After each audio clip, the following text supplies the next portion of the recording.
Lo digo de antemano, lo voy a repetir, os vale también para ir estando atentos. La próxima semana, hoy no vamos a acabar el punto de vista idealista, vamos a llegar solamente al futurista. Voy a tener que orar otra vez para estar juntos. No lo vamos a terminar, incluso solo vamos a ver los primeros sellos porque hay mucho que decir. Entonces, el examen de la próxima semana no va a ser un resumen y después puntos a favor y puntos en contra, sino que va a ser un poco de investigación, como esta semana. Quiero que busquéis a lo largo del libro de Apocalipsis de 7. El Apocalipsis es un libro con muchos símbolos numéricos y uno de los símbolos que se repiten un montón de veces es 7. Así que quiero que apuntéis cada vez. Yo he contado 15, puede ser que hayan más, ¿de acuerdo? Pueden ser que hayan menos y yo haya repetido, no creo, pero deben haber 15 cosas que el autor dice que son 7. Os doy una pista. Vamos al principio del libro y habla de 7 iglesias. Pues tú apuntas 7 iglesias, la cita. Y a lo largo del libro vais a encontrar un montón. Yo he contado 15, 7 cuernos, 7 no sé qué, 7 estrellas, 7 diademas, ¿vale? Todo lo que encontréis con 7, ¿de acuerdo? Y hay que leer otra vez el libro de Apocalipsis. Muy bien, todos tenéis los apuntes del punto de vista literalista o futurista. Como dije, son términos iguales, ¿de acuerdo? Son términos sinónimos. También podríamos decir que es el punto de vista dispensacionalista, pero normalmente he elegido el futurista. Hasta ahora hemos visto punto de vista preterista, donde todo lo que ocurre en el libro de Apocalipsis es en los primeros 100 años, en el primer siglo de la historia de los cristianos. Hemos visto el punto de vista de los historicistas, que ellos dicen que todo lo que ocurre es a lo largo de la historia y van a señalar a Napoleón, van a señalar al Papa Bonifacio, van a señalar personas a lo largo de la historia que cumplen lo que aparece en el libro de Apocalipsis. Vimos la semana pasada el punto de vista idealista. El punto de vista idealista solo va a buscar grandes conceptos, el bien y el mal, el juicio y todos grandes conceptos. No va a ir nunca a qué significa rojo o qué significa amarillo. No va a buscar nunca detalles. Va a creer que el milenio no es literal, eso es de las cosas, y de eso vamos a hablar un poquito más adelante. Cuando acabemos el punto de vista futurista vamos a hablar del dispensacionalismo y de la teología del pacto, que básicamente son esquemas de toda la historia de la redención. Se esquematiza la Biblia a través de un plan, y yo creo que va a ser muy interesante. El punto de vista futurista, a ver si acierto a decir siempre futurista. Este punto de vista, comenzamos ahí en la página 49. Voy a coger mi Biblia. Hoy vamos a estar mirando bastante la Biblia, vamos a leer bastante porque el punto de vista futurista va a intentar descifrar cada detalle que dice el libro de Apocalipsis. Entonces, el punto de vista futurista entiende que el género literario de Apocalipsis es profético, no literatura apocalíptica. Dije la semana pasada, fuera de hora, fuera de concurso, dije que el punto de vista idealista dice que Apocalipsis es literatura apocalíptica. Y como es literatura apocalíptica, no hay que aplicar las reglas hermenéuticas que usamos con el resto de cartas de la Biblia. Nosotros vamos a decir, o el punto de vista futurista va a decir que es profético. Está hablando de cosas que van a ocurrir de una forma literal. Al ser profético, las cosas que se describen deben cumplirse literalmente. Esto no significa que haya que tomar de forma literal los pasajes que obviamente son metafóricos.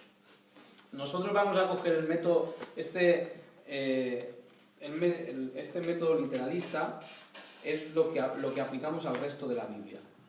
Nosotros, cuando Pablo habla de convertirnos al Señor, de arrepentirnos, de clamar por nuestros pecados, no está dando un concepto general, está diciendo clama y arrepiéntete de tus pecados. No está diciendo, no está usando alegorías. Aunque nosotros usamos una forma de interpretar toda la Biblia a través de la hermenéutica, que es la herramienta que tenemos. La hermenéutica son las normas que nos dan los estudiosos para interpretar la palabra de Dios, ¿de acuerdo? Eso es la hermenéutica. En el futuro haremos una clase que se llamará homilética, y aunque no vayas a predicar nunca, yo creo que va a ser muy interesante. Quizás sí, predicas algún día. Y en la homilética usamos la hermenéutica para hacer una exégesis. Esto parece un trabalenguas, pero es como se define la interpretación de la Biblia. Aunque somos literalistas, aunque intentamos sacar el sentido a las palabras, en la Biblia tenemos metáforas, tenemos alegorías, ¿verdad? ¿Se os ocurre alguna alegoría, alguna cosa que digas, esto no es literal lo que está diciendo, esto tiene que ser una alegoría? Los ricos por la aguja. Eso es. No, es más difícil que un rico entre en el reino de los cielos que pase a través del ojo de una aguja. Y no nos imaginamos a un rico intentando entrar por el agujero de una aguja. Seguramente ese agujero de la aguja se refiere a una entrada que tenían en las ciudades fortificadas, unas entradas que tenían pequeñitas para que la gente que se había quedado fuera, cuando las cerraban, pudiera entrar. Y los camellos no podían pasar por lo estrecho que era, solo podían pasar las personas. Entonces, ahí tenemos una alegoría, una imagen simbólica. ¿Recordáis? Tengo ahí la cita, Levítico 19:32, dice, te levantarás delante de las canas. Y tú estás en tu casa pasando la bayeta por el mueble y ves una cana y te pones así recto en señal de respeto y dices, hombre, yo soy muy bíblico, entonces yo delante de las canas Yo había entendido eso pensando, porque lo leí, pensé que cuando te levantarás delante de las canas, yo pensé, igual está hablando de que llegará un día que me voy a dar cuenta envejecido. Y entonces yo lo asocié más con la madurez, sí, que con... ¿Qué significa? Pues lo que está diciendo, levantarte delante de las canas, es mostrar respeto a los que tienen canas. Los que tienen canas son las personas mayores. Entonces, fijaos, el principio espiritual está ahí. Y si lo entendiéramos de forma literal, sería una locura. Dice la Biblia que Dios sacó a Israel de Egipto a brazo alzado.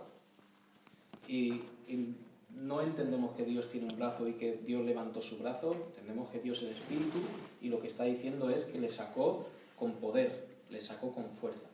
Entonces, a lo largo de la Biblia vamos a entender que existen alegorías y que es una forma también de comunicar verdad. En el libro de Proverbios tenemos mucha alegoría también. ¿Qué vamos a hacer con estas alegorías? Pues fijaos, dice ahí, en los pasajes que el significado normal tiene sentido, no hay que ir más allá. ¿De acuerdo? Cuando podemos interpretar una cosa de una forma que tenga sentido, no debemos ir buscando más cosas. Los lectores deben entender Apocalipsis de la misma forma que entienden el resto de la Biblia, aunque Dios lo dio en una forma inusualmente simbólica. Eso dice Millard Erickson.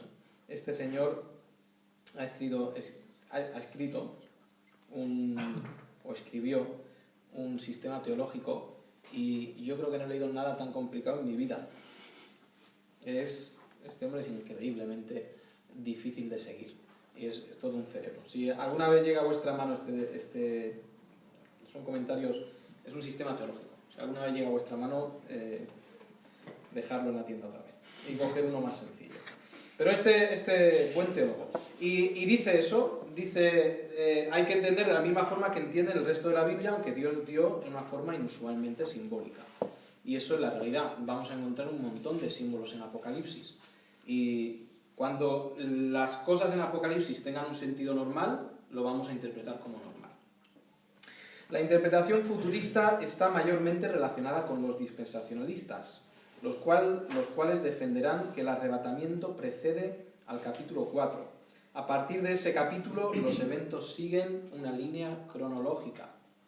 Recordad que los idealistas, por ejemplo, que decían que todo era simbólico y alegorías, ellos no iban a ser cronológicos. Y dije que da igual que el capítulo 15 esté al principio o el 17 esté en el 20, como son todo imágenes repetitivas, no es necesario que tengan un orden cronológico.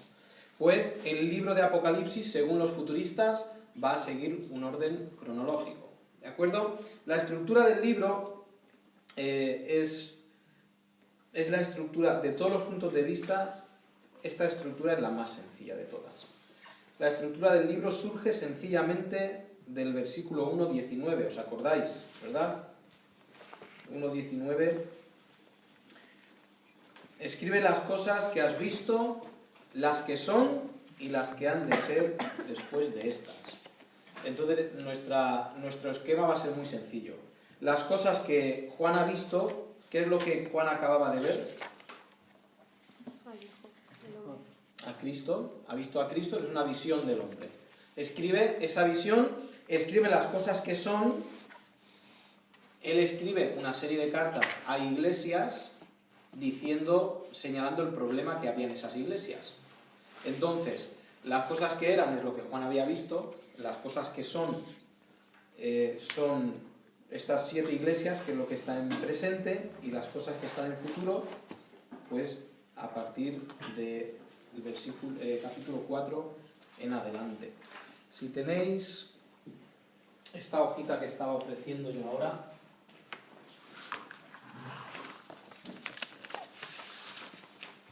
como así que lo estoy ofreciendo yo y no lo tengo. Fijaos en... Lo acabo de ver, pero todavía no.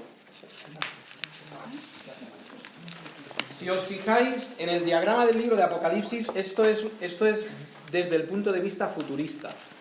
Yo tengo ahí detrás las cosas que has visto, que es lo que Cristo le dice a Juan, estaría aquí detrás, que es la visión del Hijo del Hombre. Las cosas que son es el tiempo presente en el que Juan escribió, que son capítulos del 1 al 3, y después el resto de 4 al 19 son las cosas que serán, bueno, realmente llegando al final del libro, las cosas que están en el futuro.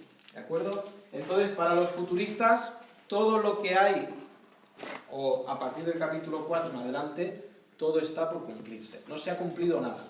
La adoración celestial no se ha cumplido. Recordáis que los historicistas decían sí, esto se ha cumplido en el año 1843, cuando Cristo vino y inauguró su reino y Él está ahora sentado. Pues nosotros, o los futuristas, van a decir que está todo en el futuro.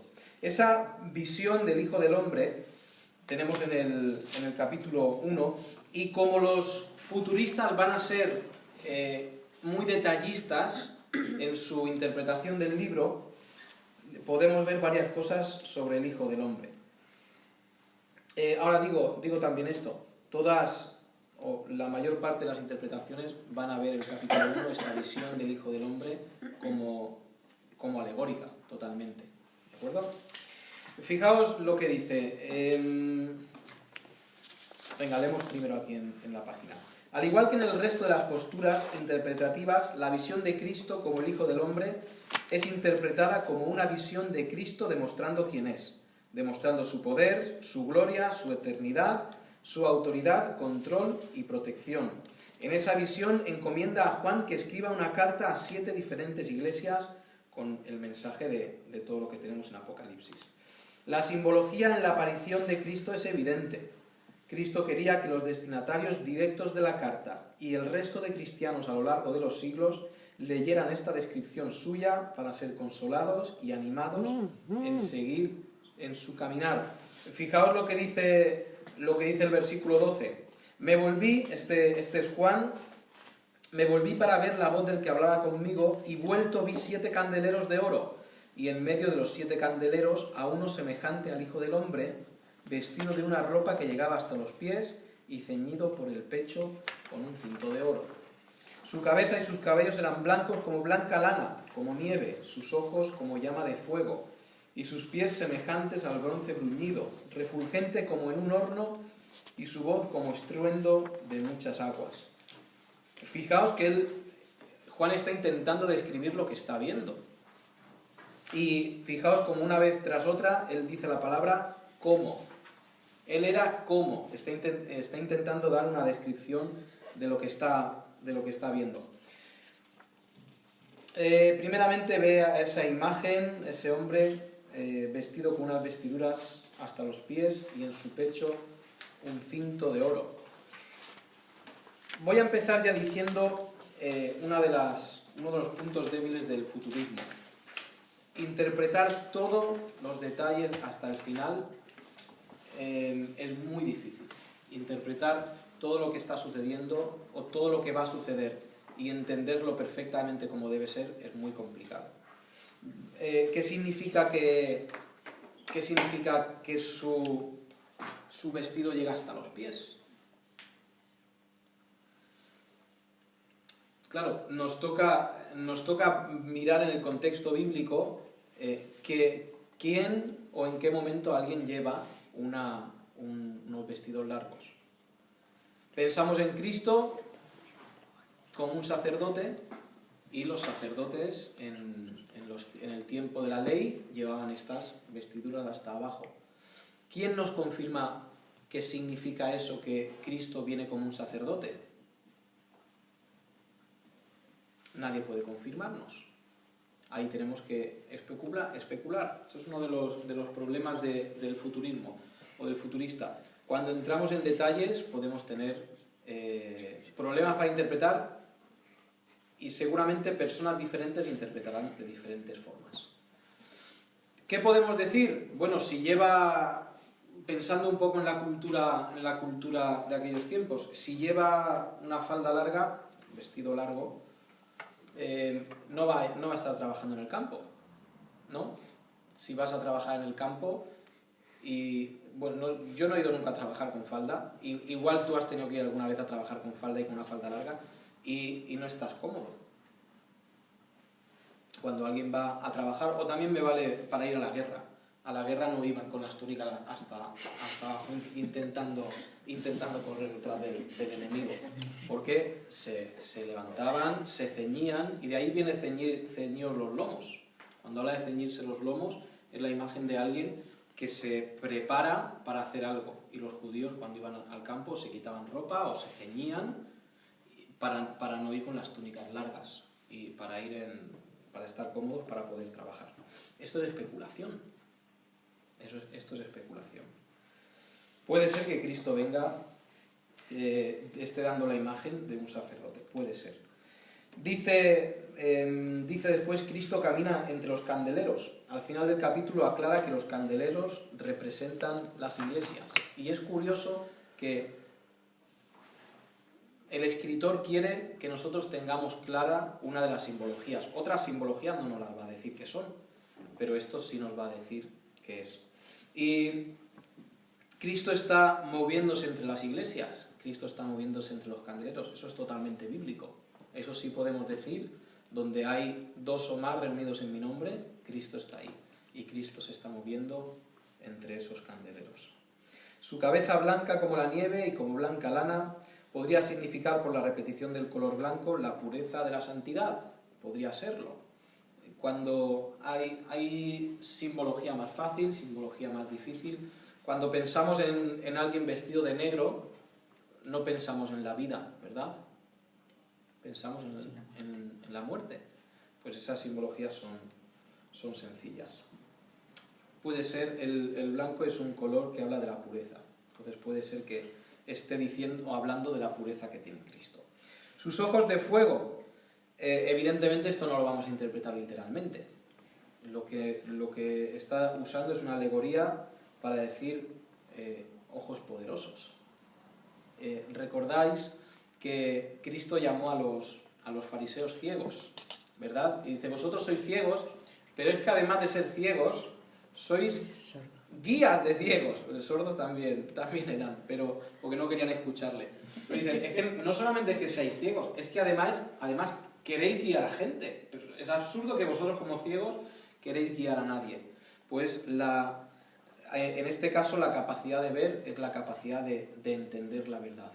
Y Cristo es el que puede ver todo lo que ocurre, el que puede diferenciar lo bueno de lo malo.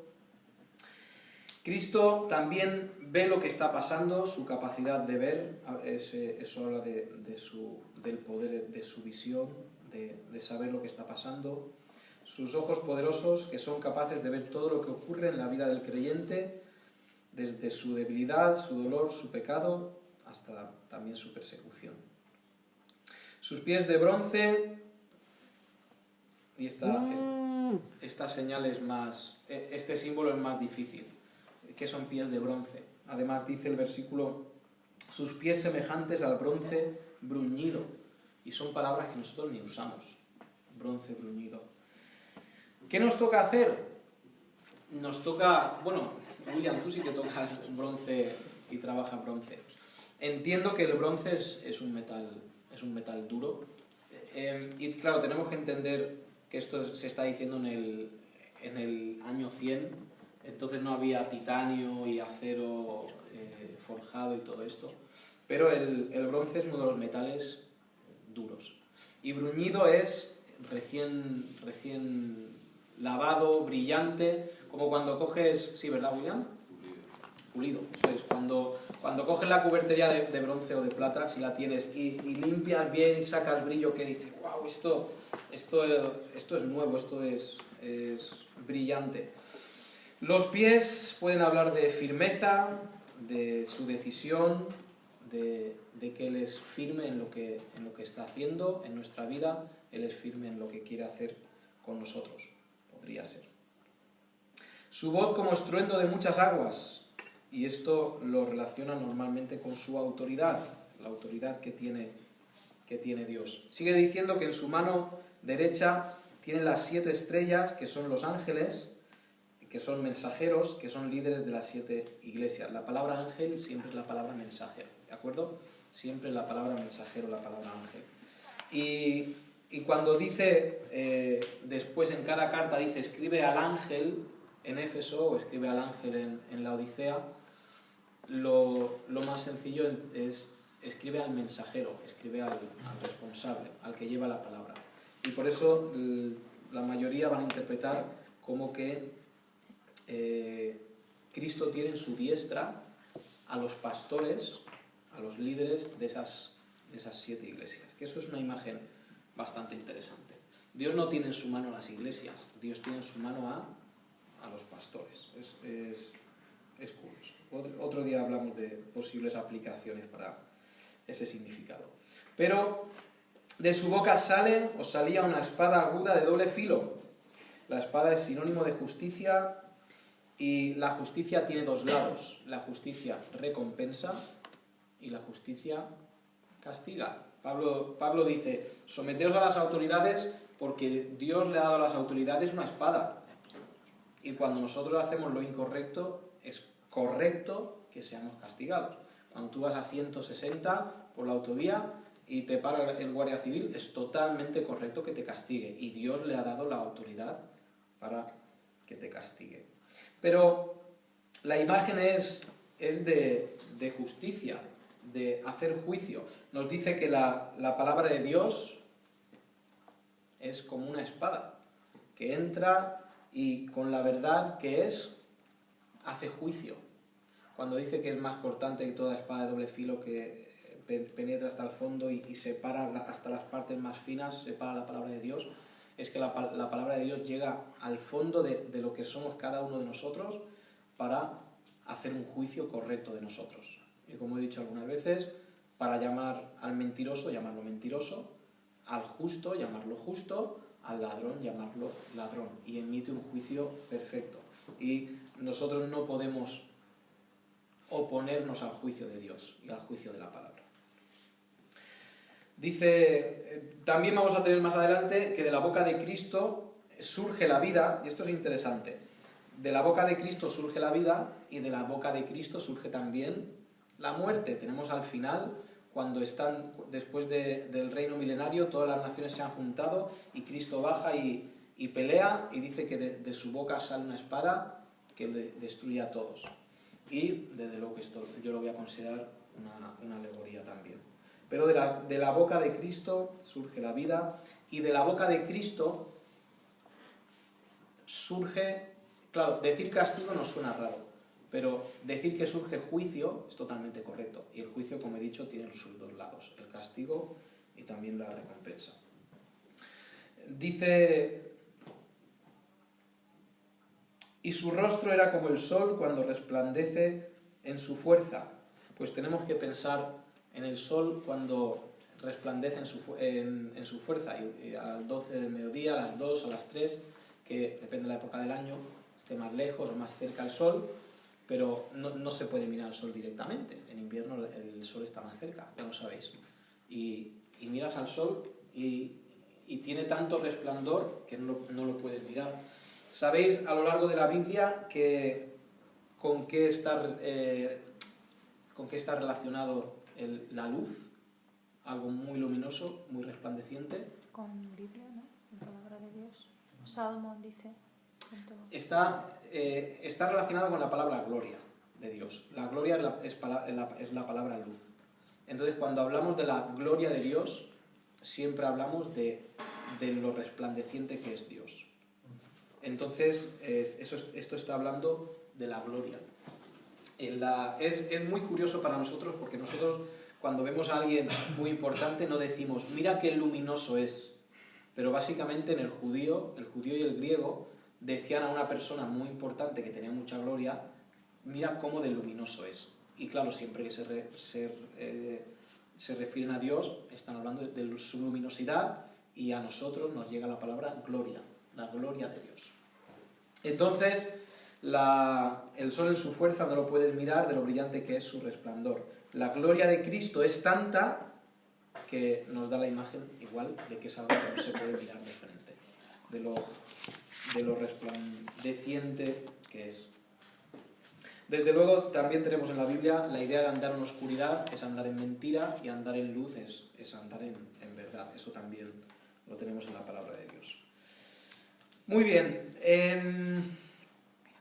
Dice el versículo 17: cuando le vi, caí como muerto a sus pies, y él puso su diestra sobre mí, diciéndome: no temas, yo soy el primero y el último, el que vivo y estuve muerto, mas he aquí que vivo por los siglos de los siglos, y tengo las llaves de la muerte y del Hades. Escribe las cosas que has visto, las que son y las que han de ser después de estas. Y ahí nos va a interpretar, en versículo 20, el misterio de las 7 estrellas que has visto en mi diestra y de los 7 candeleros de oro. Las 7 estrellas son los ángeles de las 7 iglesias, y los 7 candeleros que has visto son las 7 iglesias. Si quisiéramos encontrar un porqué a mostrar a la iglesia como candeleros, ¿de qué se encarga un candelero? Carmina, seguramente tú los habrás usado más que nosotros. Sí, en mis tiempos no había luz, así que teníamos que usar candiles para poder ver. Para poder ver, eso es. Porque el candil es lo que lleva la luz. Y si tú quieres ir a un sitio, vas con el candil. Los candeleros, que al final es la misma idea, ¿qué tienen? La luz, igual que el candil. La iglesia tiene la luz. La iglesia tiene la verdad. Y la iglesia, vosotros sois luminares en el mundo. Tenemos ahí en la palabra. Pues esa es seguramente la razón por la cual nos hace la simbología de un candelero, y ojalá fuéramos candeleros y nuestra vida iluminara. Cuando llegamos, fijaos, Cristo se identifica a Juan como el primero y el último, el que no es creado y no muere, el que vivo y estuve muerto, el que ha conquistado la muerte, y en tercer lugar, el que tiene las llaves de la muerte y del Hades, el que controla la muerte. Y es muy curioso que en esta descripción, toda la descripción que Cristo hace de sí mismo tiene que ver con la vida y con la muerte. Y está diciendo básicamente: yo controlo totalmente la vida y yo controlo totalmente la muerte. El mensaje que tiene que escribir Juan a las 7 iglesias, lo que has visto, las cosas que son y las que serán después de estas. En las 7 iglesias vamos a decir que hay diferentes vertientes dentro del futurismo para entender las iglesias. Unos entienden una alusión a la historia, igual que hacían los historicistas, que cogían y decían cada iglesia es una época de la historia. Algunos futuristas, dispensacionalistas, van a decir eso también. Cada iglesia es una época de la historia. Aquí hay división dentro de los futuristas. Ahí os digo, al igual que los historicistas, la otra forma de entender las iglesias es teniendo un significado aplicable a cualquier iglesia en cualquier tiempo. Eso es lo que yo creo. Da características de ciertas iglesias y valen para cualquier tiempo. Ahí estamos con el punto de vista idealista. El punto de vista idealista decía esto: las iglesias serán mensajes para iglesias y valen para todas en cualquier tiempo. Fijaos qué poco digo de las iglesias. Si hacemos Apocalipsis parte 2, estaremos estudiando detenidamente cada iglesia. Llegamos al capítulo 4, las iglesias van del 2 al 3. Llegamos al capítulo 4 y es la adoración celestial. Ahí va a empezar todo lo que es hacia el futuro. Después, ahí me sobra un D. Bueno, lo podéis tachar. Después que Juan recibe el mensaje para la iglesia de la Odisea, por cierto, otra cosa voy a decir. Ya sabéis que mi corrector automáticamente me pone todos los artículos, él me los pone con acento. Por eso vais a ver un montón que son pronombres personales, pero que son artículos y están puestos en pronombres personales. Lo vais a ver a través de toda la... porque mi ordenador era así de majo. Así que todos los él que veis con acento, la mayoría de esos son artículos, no son pronombres personales, claro. Dicho esto, lo digo porque aquí en la primera frase ya tenemos dos de estos. Muy bien, después que Juan recibe el mensaje para la iglesia de la Odisea, ve una puerta abierta en el cielo. Aquí comenzarán los eventos que los futuristas creen que están por venir. El rapto de la iglesia precedería a esta visión celestial. No vamos a encontrar referencias en todo lo que está en el futuro, no vamos a encontrar ninguna referencia de la iglesia en la tierra. Esto es lo que van a decir los futuristas, ¿de acuerdo? Van a decir que la iglesia ha sido raptada, ha sido llevada al cielo. En la adoración celestial está la iglesia, ¿de acuerdo? Esto es lo que van a decir los futuristas. Este es entonces el principio de los 7 años de tribulación según el plan dispensacionalista. Todos los juicios que vamos a ver se engloban dentro de 7 años. Todo esto tiene que ver con las 70 semanas de Daniel, que si Dios lo permite lo estudiaremos también. Pero 7 años de tribulación. Esto es lo que dicen los dispensacionalistas futuristas. La voz le dice a Juan que le mostrará las cosas que han de suceder y le lleva al cielo donde tendrá las visiones. En la adoración celestial, en esa escena que os he dicho que busquéis a través del libro, escenas parecidas a esas, en esa escena están representados Padre, Hijo, Espíritu Santo, los 4 seres vivientes y los 24 ancianos. Luego Juan nos va a decir que aparece otro grupo de personas. El Padre sale representado como sentado en su trono. Su apariencia es como jaspe y cornalina, y ahí he puesto en la foto, esos son piedrecitas de jaspe y cornalina, tienen el mismo color, son muy parecidas, ese color rojo. Rodea el trono un arco iris color esmeralda, está rodeando toda esa escena. Dios el Padre está sentado, lo cual significa reinando. Los 24 ancianos están vestidos con vestiduras blancas y coronas de oro en su cabeza. Los ancianos también están reinando, pues también están sentados en tronos. Su vestido blanco, hemos hablado de que el blanco significa normalmente pureza. Y vamos a decir que en este momento, si entendemos que esto es una representación de la iglesia ha sido ya purificada. ¿Por qué 24? Pues los futuristas van a decir 12 representando a los gentiles conversos y 12 representando no a los judíos. Porque el plan con los judíos se supone que sigue en la tierra. Los otros 12 son los judíos mesiánicos que han creído en Cristo y han confiado en Él.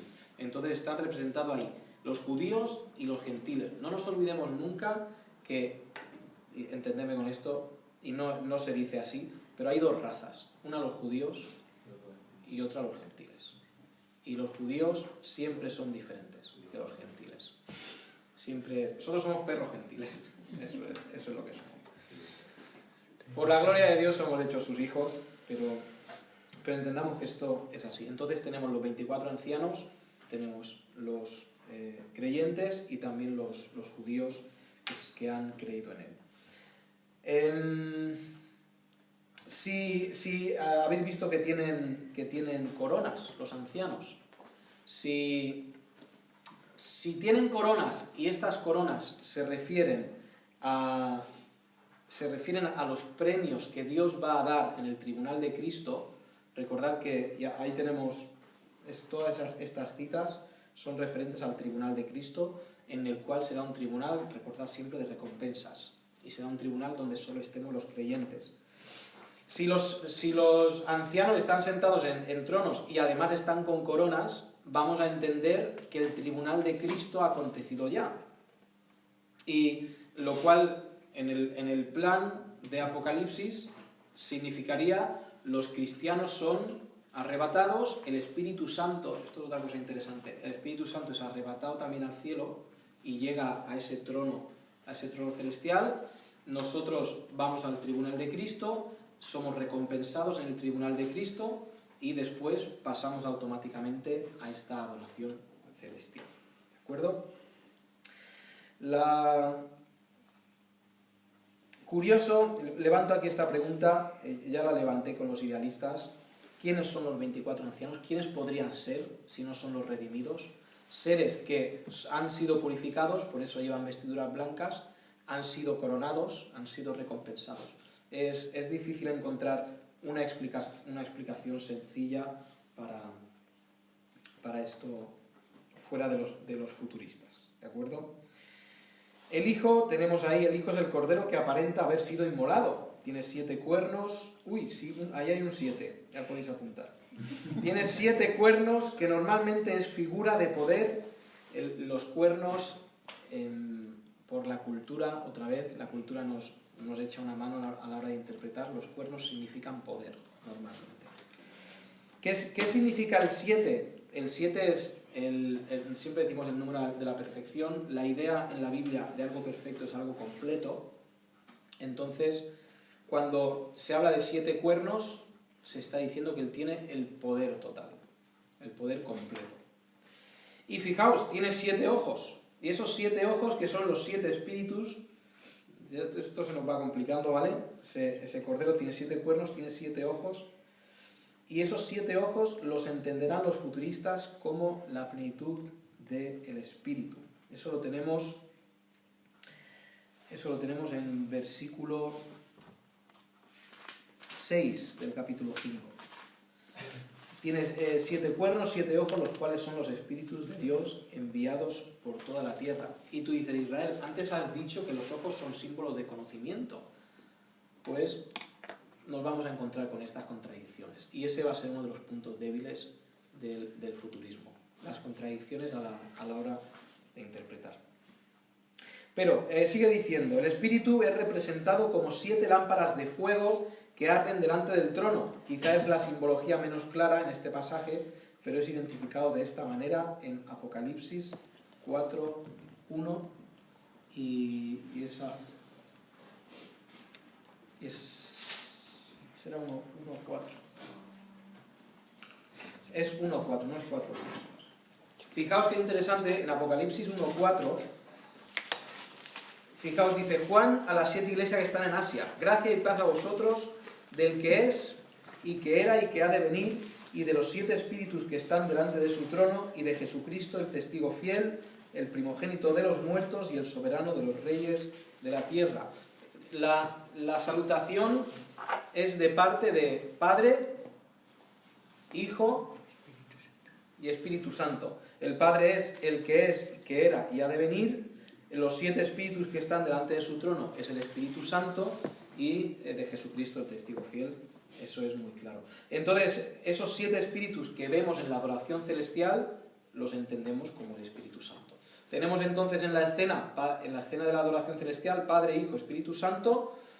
Tenemos los ancianos y tenemos también seres vivientes. Se nos complica aquí el asunto. Los seres vivientes están junto al trono y alrededor del trono y tienen ojos por delante y por detrás. Parece fácil interpretar los muchos ojos como una capacidad especial de poseer conocimiento de lo que está ocurriendo. Estos seres vivientes nos recuerdan a los que aparecen en Ezequiel capítulo 1 y también capítulo 8, vuelve a repetirse, 8 por ahí, no es exacto, pero un poquito más adelante se repite la escena. Ezequiel los describe, mira, capítulo 10. Capítulo 10 como querubines, podrían ser los mismos que aparecen en Ezequiel y estos seres vivientes ser querubines, podría ser. Son presentados como un león, un becerro, rostro de hombre y un águila volando. Fijaos lo que dice Ryrie. Ryrie es futurista y dispensacionalista. Ryrie dice que es difícil pasar por alto la semejanza de los seres vivientes con la forma en que los evangelios enfatizan a Cristo. Mateo enfatiza a Cristo como el rey de los judíos y el león pues es también símbolo de realeza. Marcos enfatiza a Cristo como el cordero del mundo y aquí el becerro y el cordero, los dos son animales de sacrificio. Lucas enfatiza su humanidad, totalmente hombre, pues hombre es una de las caras que tienen los seres vivientes, y Juan enfatiza que él es el que vino del cielo, él es el pan de vida, en el principio el verbo era con Dios y el verbo bajó a la tierra y nosotros hemos visto su gloria y hemos participado de ello.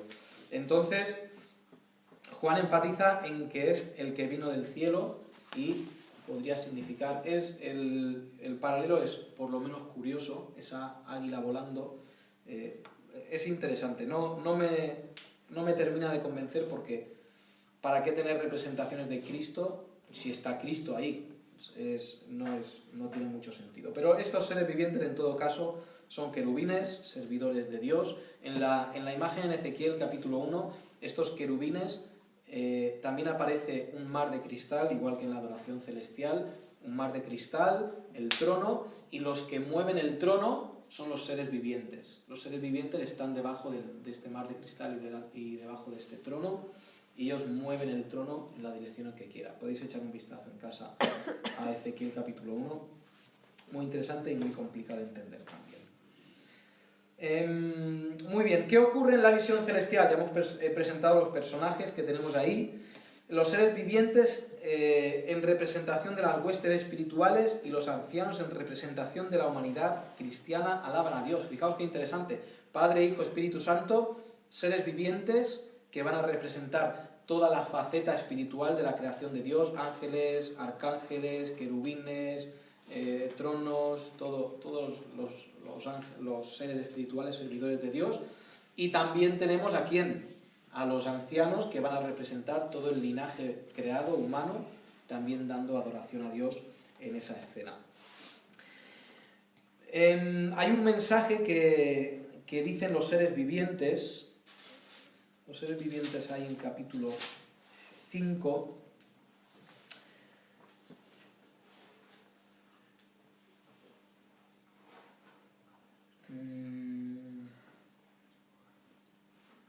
El 11, ¿verdad? Sí. Espera, tenemos... Sí, que decían a gran voz: el Cordero que fue inmolado es digno de tomar el poder, las riquezas, la sabiduría, la fortaleza, la honra, la gloria y la alabanza. Y ese es el mensaje de los... a ver... ¿Qué quiero yo decir con esto?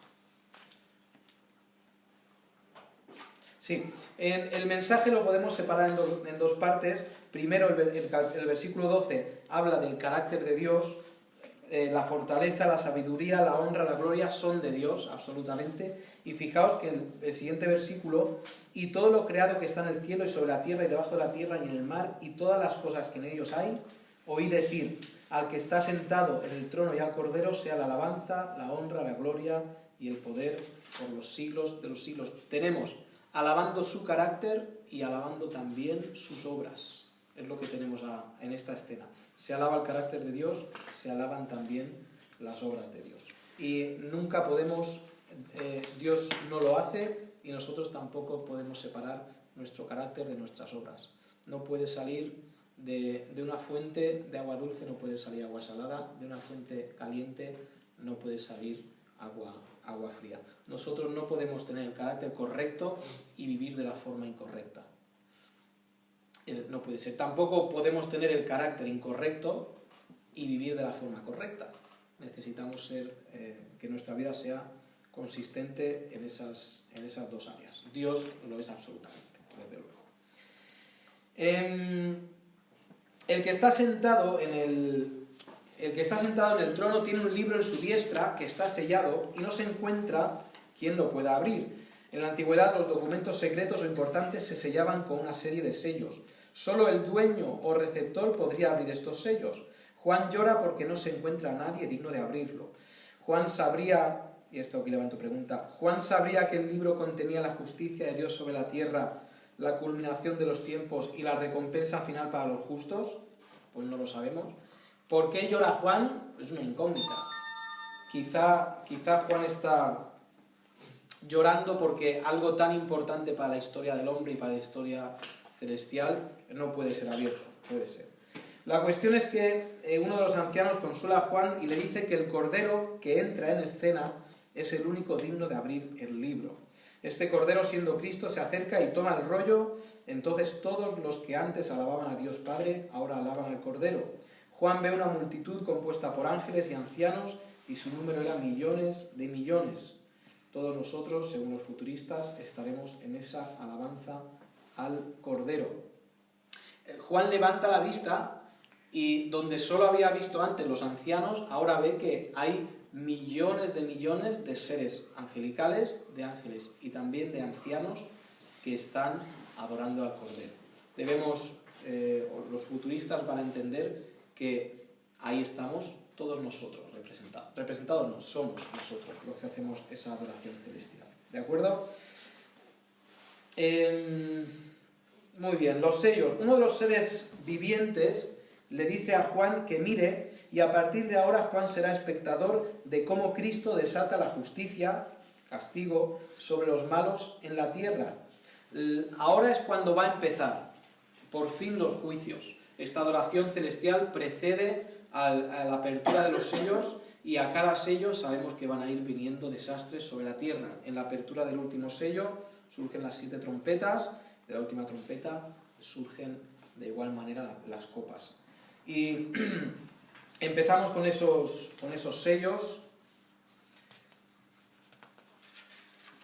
El primer sello, el que monta el caballo, tiene un arco y le es dada la capacidad, le es dada una corona, lo cual significa que se le dará un reino que reinará. Está coronado, tiene que tener un reino. Es victorioso. Los futuristas entienden aquí que este será el anticristo o una fuerza detrás del anticristo que recibirá el poder de las naciones. Será aclamado como un líder que aúna al mundo seguramente en paz. Primera Tesalonicenses 5:3 va a decir: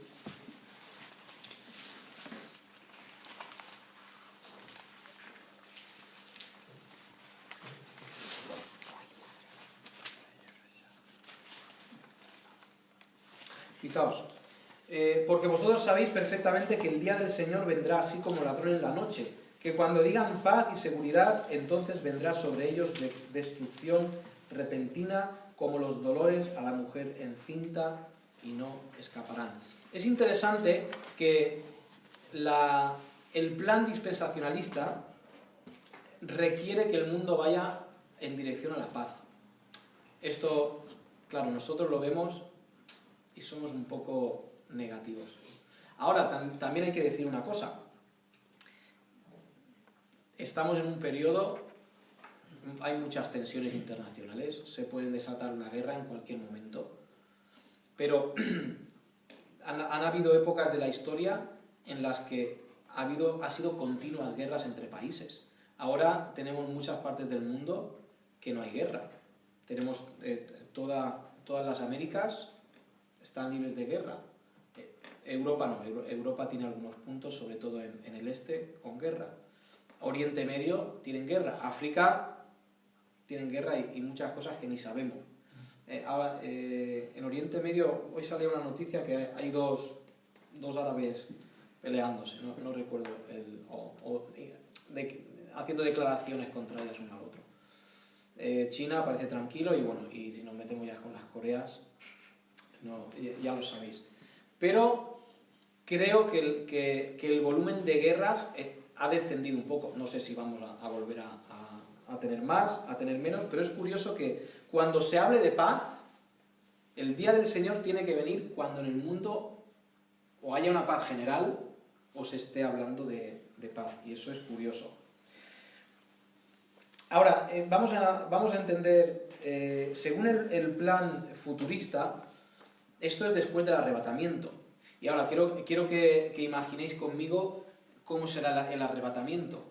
Imaginad que hay millones de cristianos que en un momento se van, desaparecen.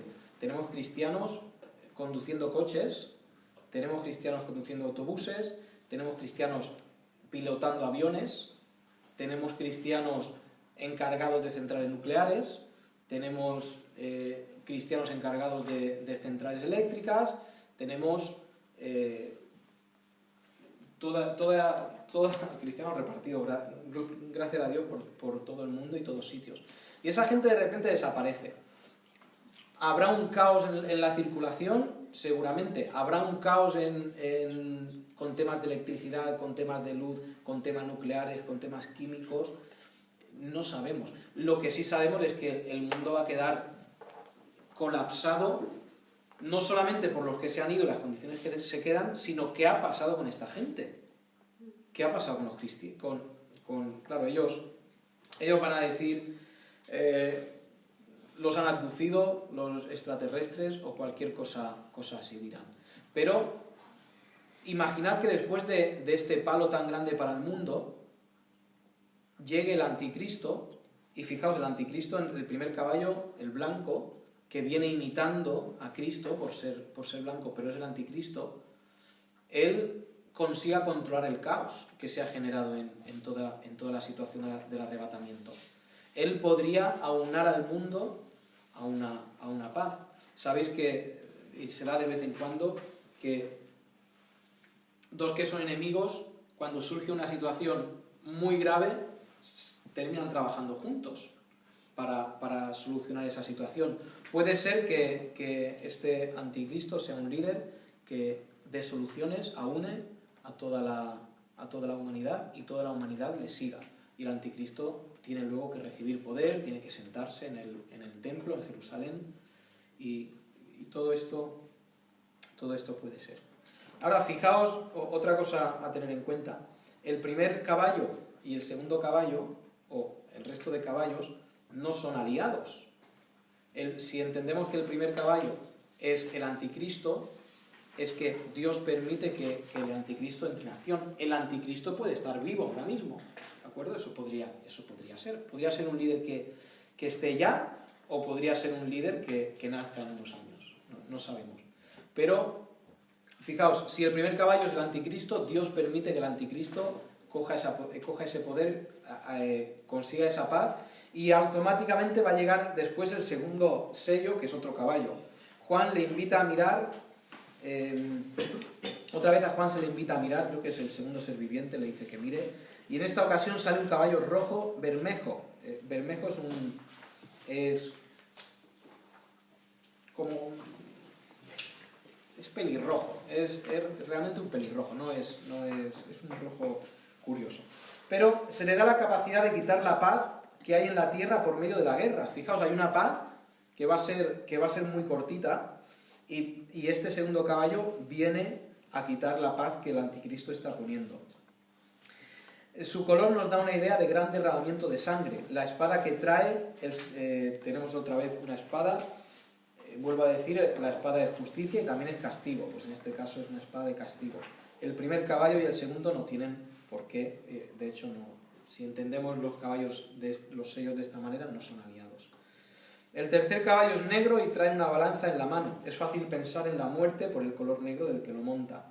Es curioso que dice ese tercer sello, no lo estamos leyendo, pero es que vamos de tiempo fatal. El tercer sello es versículo 5. Oí al tercer ser viviente que decía, ven y mira, y miré y aquí un caballo negro y el que lo montaba tenía una balanza en la mano.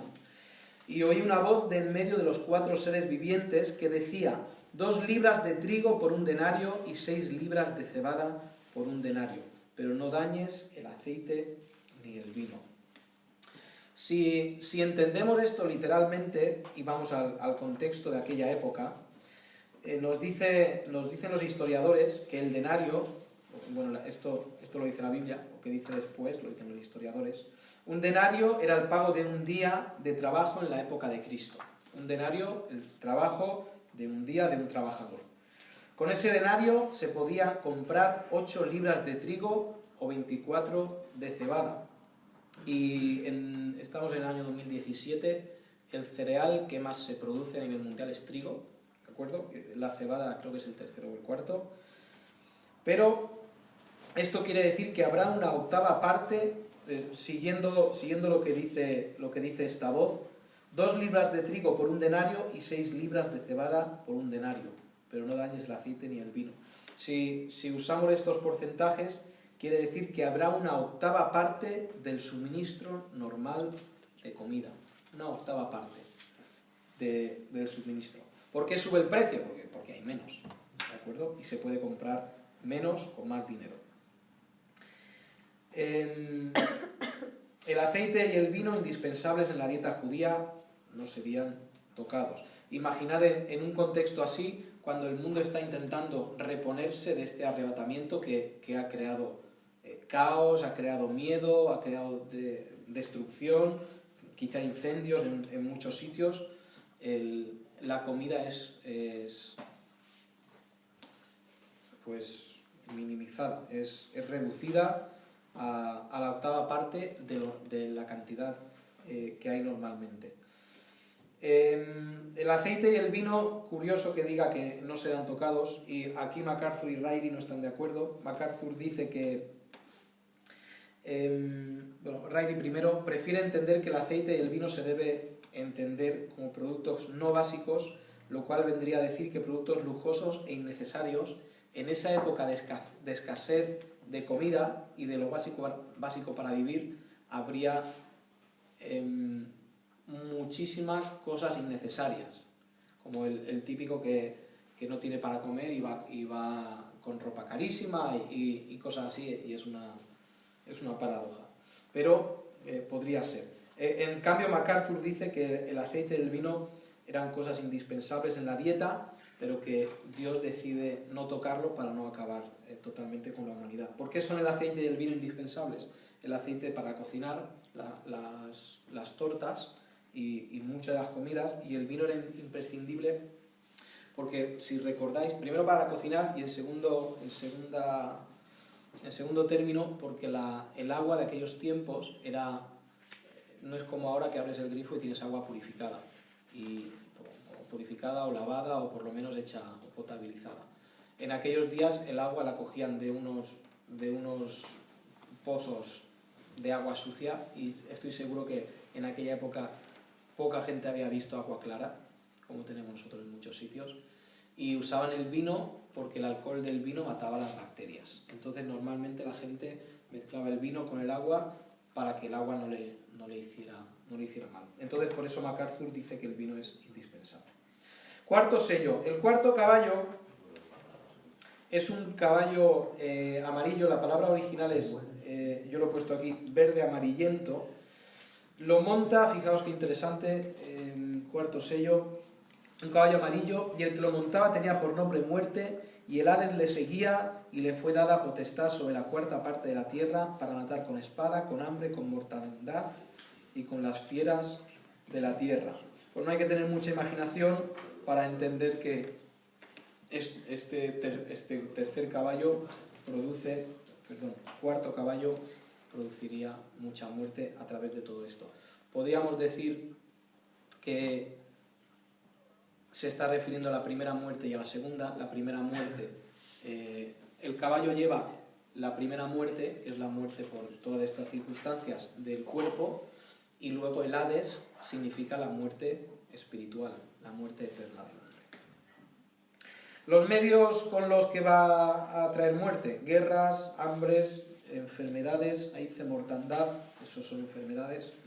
Y las fieras, entendemos que se volverán salvajes, se volverán agresivas, y en España estarán tranquilos que estén aquí porque no hay animales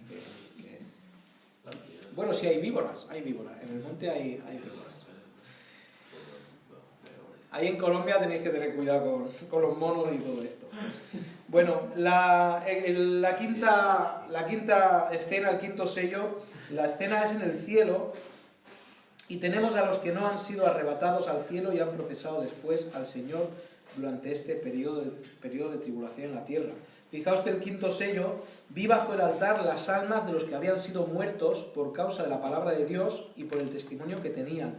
Y clamaban a gran voz diciendo: ¿hasta cuándo, Señor santo y verdadero, no juzgas y vengas nuestra sangre en los que moran en la tierra?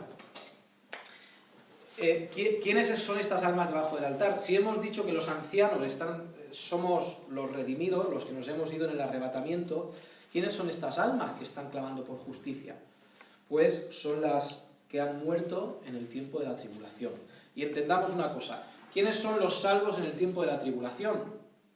Los salvos en el tiempo de tribulación son las personas que, habiendo escuchado el Evangelio y quizá habiendo estado toda la vida en la iglesia, nunca han aceptado a Cristo como su Salvador personal de una forma sincera. Quizá estaban viviendo de forma hipócrita, quizá vivían una vida en el mundo y otra en la iglesia. Son los que, muchos de ellos, serán los que antes del arrebatamiento han escuchado el Evangelio. Y que conocen que habrá un arrebatamiento. Y que cuando llaman a su madre, oye, no contesta. Cuando llama a su padre, no contesta. Se han ido todos al cielo. Y él se da cuenta, ellos se darán cuenta, y serán multitud. Se darán cuenta: oye, nos hemos quedado. Y estos son los que serán en la tribulación. Tendrán que sufrir igual que el resto de hombres. El resto de hombres que queden durante la tribulación, sean creyentes o no sean creyentes, sufrirán el día de la ira, todos estos años de tribulación. Yo no veo a nadie que les predique, sino que ellos se darán cuenta, ¿no? Sí, luego vamos a tener más adelante a los 144.000, que van a ser misioneros. Y ellos van a ir predicando el arrepentimiento. Pero muchos de ellos, y esto es opinión personal, ¿de acuerdo? El por qué serán salvos yo creo, porque muchos de ellos habrán escuchado antes. Porque yo estoy seguro que muchos creyentes, hay muchos creyentes muertos en nuestras iglesias, viviendo el cristianismo como una religión o como un club social, y cuando ocurra el arrebatamiento, ellos serán capaces de decir: no, es que me he quedado, es que todo esto que yo no creía y era una broma, al final ha pasado. Y aparte, el evangelismo de los 144.000. Esos serán los que... Y habrá mucha gente salvada. En un momento, esta noche no vamos a llegar, pero hay un momento en que los que hasta ese punto han sido muertos en la tribulación, Cristo les da vida. Y luego quedan todavía en la tierra los que no han muerto, creyentes que no han muerto, que seguirán sufriendo la gran tribulación. ¿Cómo será específicamente? Es un poco difícil, pero eso es lo que para mí tiene sentido. Muy bien. Sexto sello. Con el sexto sello empieza la segunda parte de los 7 años, el periodo conocido como la Gran Tribulación. Eso significa que hasta ahora han pasado 3 años, estos sellos se han dado a lo largo de 3 años y medio, y la Gran Tribulación 3 años y medio más. ¿Y qué ocurre en ese sexto sello? En el sexto sello tenemos, en primer lugar, un gran terremoto, un terremoto que sacude al mundo entero. Tenemos en segundo lugar, oscurecimiento del sol. Dice que el sol se puso negro como tela de cilicio. Esta foto que tenéis aquí es tela de cilicio. Es lo que usaban cuando alguien estaba muy arrepentido o en mucha lamentación, se vestían de cilicio. Y lo más parecido que yo conozco al cilicio en mi juventud en lo joven que soy, son sacos de patatas, de tela, de una tela gruesa y áspera. El cilicio sería algo parecido. Normalmente era negro, se usaba para guardar cosas y también se usaba para vestirse si había alguna razón por la cual clamar. ¿De acuerdo? Entonces la luna se vuelve roja, el sol negro como el cilicio, la luna se vuelve roja como sangre, las estrellas del cielo caen sobre, esto es versículo 13, las estrellas del cielo cayeron sobre la tierra como la higuera deja caer sus higos cuando es sacudido por un fuerte viento. Y si lo habéis visto, además los higos no son como las hojas, que las hojas van cayendo despacito hasta que se posan. Si tú vas y sacudes una higuera, que hay muchas en mi tierra, cuando están los higos maduros y los sacudes, tápate porque los higos caen y te van a manchar y no te van a matar, desde luego. Pero es esa imagen de boom, boom, boom, boom, boom. Y esa sería la imagen que nos respecta a las estrellas. Dice que el cielo se deshace como un pergamino. Y aquí hay dos posibles opciones. La primera es que la atmósfera, tal como la conocemos hoy en día, dejará de existir. Y si están pasando tantos terremotos, si el humo, porque habrán volcanes, evidentemente, el humo de los volcanes está subiendo a la atmósfera, si han habido desastres nucleares, si han habido desastres químicos, si hay incendios, pues todo eso fácilmente destruiría la atmósfera. El cielo ya no tendrá el aspecto azul, sabéis que el cielo es azul, porque cuando la luz del sol se filtra a través de la atmósfera, nuestros ojos, el rango de colores que vemos, lo vemos azul. Por eso el cielo lo vemos azul, ¿de acuerdo?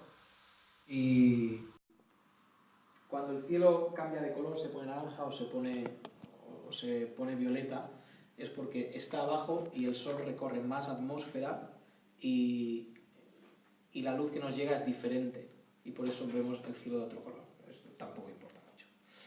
Pero no es desastre que eso, no sería una locura que pensando en todo lo que ha pasado antes, la atmósfera fuera destruida.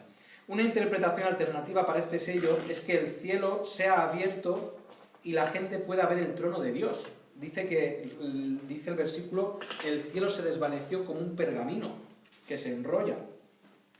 Y fijaos que el versículo 16 luego va a decir, y decían a los montes y a las peñas, caed sobre nosotros y escondednos del rostro de aquel que está sentado sobre el trono y de la ira del Cordero. La otra opción no es que se deshaga la atmósfera, sino que sea abierta, esa imagen de adoración celestial sea abierta y los hombres puedan mirar al cielo y decir, de ahí viene nuestro castigo. Y por eso diría el versículo 16, están intentando esconderse de ese rostro y esa presencia. Puede ser. Las dos opciones podrían ser. 6. Las montañas serán removidas. La palabra original en griego para removidas es agitadas. Serán agitadas las montañas y tal como las conocemos hoy, seguramente cambiarán. ¿De acuerdo? Dice el versículo 17, lanza una pregunta. Fijaos, el versículo 17. ¿Quién podrá sostenerse en pie?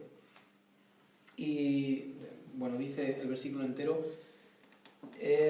porque el gran día de su ira ha llegado y ¿quién podrá sostenerse en pie? Durante todo el Antiguo Testamento hay una cosa que se predica muy poco. Yo creo que no lo he escuchado nunca predicar, pero hay por lo menos 19 referencias en el Antiguo Testamento a el día del Señor o el día de Jehová. Y, por ejemplo, si miramos el libro de Joel, ahí tenemos varias escenas.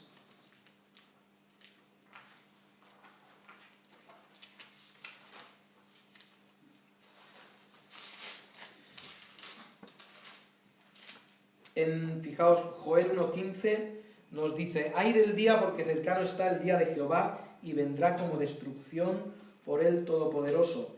El 2.1 dice: tocad trompeta en Sión y dad alarma en mi santo monte, tiemblen todos los moradores de la tierra, porque viene el día de Jehová, porque está cercano.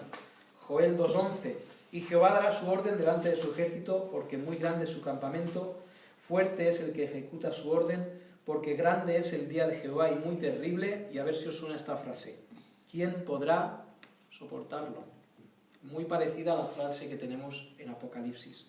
Entonces los futuristas dicen que en ese momento va a empezar el día de Jehová, ese día de la gran ira, ese día de la gran destrucción del Señor. Si vamos a Joel 2.31, también dice algo que nos suena también de Apocalipsis: y daré prodigios en el cielo y en la tierra, sangre y fuego y columnas de humo, el sol se convertirá en tinieblas y la luna en sangre, antes que venga el día grande y espantoso de Jehová. Entonces los estudiosos hacen referencia a que en ese momento, en ese sexto sello, se da el día de la ira del Señor. Está la misma cosa en Joel 3.14, Isaías 2.12, Zacarías 14.1, Malaquías 4.5 y así hasta 19 citas sobre la ira, sobre el día de la ira. En el capítulo 7 encontramos respuesta a la pregunta que es formulada. Acabamos el capítulo 6 levantando esa pregunta: ¿quién podrá sostenerse en pie en el día de la ira? Y fijaos que nos va a responder esa pregunta. Lo primero que nos va a hablar de los 144.000 sellados y después nos va a hablar de la multitud vestida de ropas blancas. Estos dos grupos son grupos que, estando en la tierra, estos 144.000 van a ser sellados. Fijaos cómo dice ahí. Después de esto vi a 4 ángeles en pie sobre los 4 ángulos de la tierra, que detenían los 4 vientos de la tierra para que no soplase viento alguno sobre la tierra, ni sobre el mar, ni sobre ningún árbol. Yo os dejo que vosotros investiguéis qué es eso de parar los vientos. Yo no sé lo que significa. Y vi a otro ángel que subía de donde sale el sol y tenía el sello del Dios viviente, y clamó a gran voz a los 4 ángeles a quienes se les había dado el poder de hacer daño a la tierra y al mar, diciendo: parad, no hagáis daño a la tierra ni al mar ni a los árboles, hasta que hayamos sellado en sus frentes a los siervos de nuestro Dios. Y oí el número de los sellados: 144.000 sellados de todas las tribus de los hijos de Israel. Estos van a ser preservados. Eso responde a la pregunta de quién podrá sostenerse en pie, los 144.000. Fijaos cómo sigue diciendo: después de esto miré, y he aquí una gran multitud, la cual nadie podía contar, de todas las naciones y tribus y pueblos y lenguas, que estaban delante del trono y en la presencia del Cordero, vestidos de ropas blancas y con palmas en las manos. Y clamaban a gran voz, diciendo: la salvación pertenece a nuestro Dios, que está sentado en el trono, y al Cordero. Y todos los ángeles estaban en pie alrededor del trono y de los ancianos y de los 4 seres vivientes, y se postraron sobre sus rostros delante del trono y adoraron a Dios. Fijaos el versículo 13, qué curiosa esta escena. Uno de los ancianos habló, le pregunta a Juan: estos que están vestidos de ropas blancas, ¿quiénes son y de dónde han venido? Estos que están, esta multitud, no son los ancianos, porque Juan ya ha visto a los ancianos y sabe quiénes son los ancianos.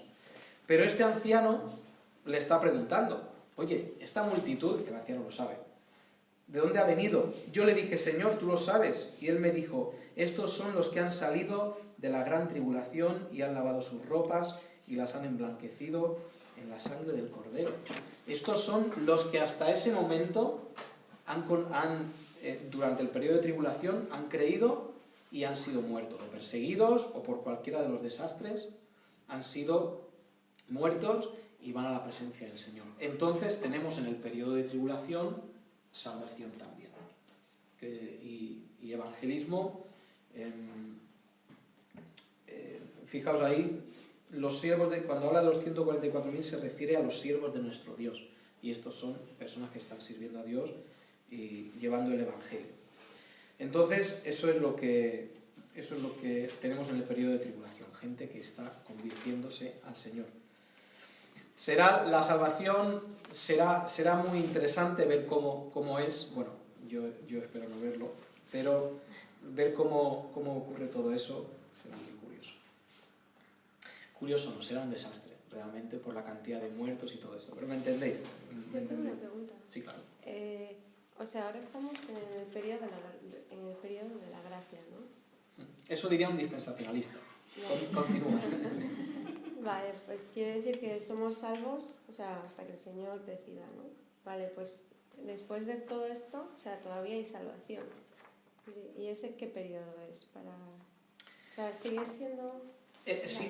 Yo creo que la salvación sigue siendo por gracia. Y lo voy a decir de esta manera. La salvación, desde el primer momento, ha sido por gracia.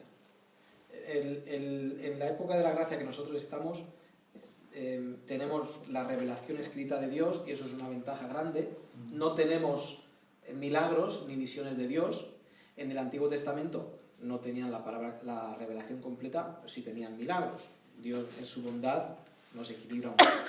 La salvación en el tiempo de los judíos no era por cumplir la ley de Dios, porque no hay nadie que pueda cumplir la ley de Dios. Incluso no hay nadie que pudiera cumplir la mayoría de las leyes, o incluso ninguna de las leyes de Dios. Entonces, ellos se salvaban creyendo que todo lo que ocurría en el santuario era imagen del Mesías que tenía que venir, el Cordero. La Pascua que ellos celebraban, ellos se salvaban por fe al final también, aunque ellos tuvieran una serie de ordenanzas que tenían que cumplir antes de que Cristo viniera. Y ellos estaban obligados a cumplir la ley, ¿eh? Esto es importante, ellos estaban obligados a cumplir la ley, pero su salvación no venía por cumplir la ley, porque no la podían cumplir bien. Entonces ellos tenían su salvación mirando a lo que Dios haría en el futuro. Nosotros tenemos nuestra salvación mirando lo que Dios ha hecho en el pasado, pero ellos tenían su salvación mirando lo que venía en... Es que siempre he oído esa predicación de estamos en el periodo de la gracia, pero entonces nunca hemos cambiado de periodo. Sí, y lo explicaremos con el dispensacionalismo. Va a decir que Dios ha interactuado con el hombre creo que son... Porque también estas cosas cambian. Creo que eran 7 dispensaciones. Y esta dispensación se va a llamar la de la gracia por tener la palabra de Dios, por tener también algo que nadie ha tenido hasta que ha llegado la era de la gracia, si lo podemos llamar así, que es dentro de nosotros a Dios mismo. Dios en el Antiguo Testamento no bajaba sobre los que creían. Entonces, ya me callé, pero... Entonces eso son solo teorías, ¿no? No es doctrina realmente... No. Fíjate, lo que vamos a hablar, esto de las dispensaciones, y he dicho muchas veces esta noche dispensacionalismo, son hombres intentando coger toda la palabra de Dios y hacerla un esquema. En la teología del pacto es lo mismo, es coger... y son teorías que se han ido desarrollando, ¿vale? Pero ellos intentan esquematizar todo lo que Dios ha hecho. Y claro, para mí empezamos mal, porque nosotros, simples y sencillos seres humanos, vamos a esquematizar y meter todas las obras de Dios en una cajita y decir si esto es así, esto es así, esto es así, esto es así, y yo ya entiendo todo el plan de Dios. El dispensacionalismo y teología del pacto es esto. Entonces, yo voy a ser en eso bastante ecléctico, voy a coger de las dos un poquito, eclécticos que vas cogiendo. Porque yo hay cosas que los dispensacionalistas no estoy de acuerdo y cosas que con los de teología del pacto no estoy de acuerdo. Pero recordad, esto es intentando esquematizar la Biblia para entenderla mejor. Ninguna de estas cosas es doctrina básica de salvación, ni mucho menos. Llegaremos al cielo y los dispensacionalistas igual están en un rincón apartado y Dios les dice, vosotros dispensacionalistas, vosotros hay un poco al lado. No sabemos, ¿de acuerdo? Esos son... siempre el hombre ha querido entender las obras de Dios y meterlo todas sus obras en cajitas, tenerlas etiquetadas y descritas, y eso no funciona así. Muy bien, nos quedamos en el séptimo sello, ¿de acuerdo? Isa, ¿quieres orar? Y despedimos la clase. Señor, gracias por estar aquí con nosotros, gracias por el privilegio de tener, Señor, a alguien que nos pueda enseñar sobre tu palabra, Señor, aunque sabemos que son temas complicados, Señor, un libro que no deja todo claro, Señor, por eso tantas ideologías diferentes, Señor, pero lo importante, Señor, que sabemos es que tú vendrás, Señor, por tu pueblo, Señor, y eso es lo que nos tiene que animar. Te pido, Señor, que nos cuides en lo que resta de día, Señor, y que cuides de todos aquellos que tal vez querían estar aquí, pero que no pueden, Señor, y que tú nos sigas preparando, Señor, día a día para estar preparados, Señor, para